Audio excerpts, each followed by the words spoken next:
disdain for the growing power of Muslims in the U.S., which is still quite minuscule, and the general existence and humanity of the Palestinian people.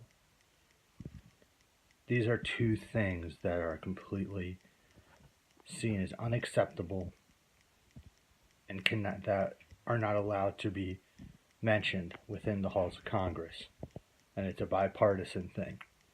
The overwhelming majority of Republicans, pretty much all Republicans and almost all Democrats, do not recognize either of these facts.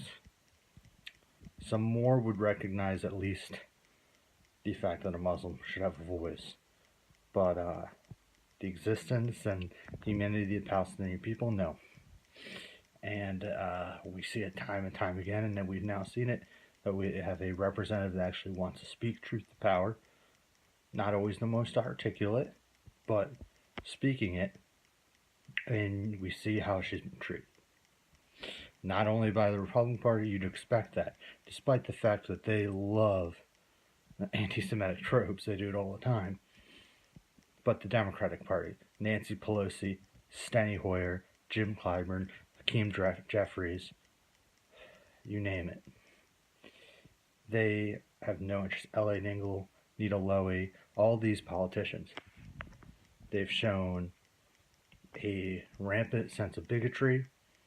They've shown that they do not recognize an entire group's right to exist. And that needs to stop. And Democrats got to realize that if they want to keep perpetuating this type of reactionary, inhumane, disgusting foreign policy, people need to be willing to speak up, and they should not be afraid of it.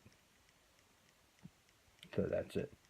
We need to support Ilhan Omar. We need to support politicians, and in particular, we need to see those supposedly really progressive politicians, your AOCs, your Talebs, your Presleys, your Khanas, your Bernie Sanders, Elizabeth Warrens. They need to come out and support her. Okay? We're seeing the Washington Post, a lot of these groups, a lot of these entities talking about and comparing them to Steve King. Steve King, an actual Nazi. He didn't get censured.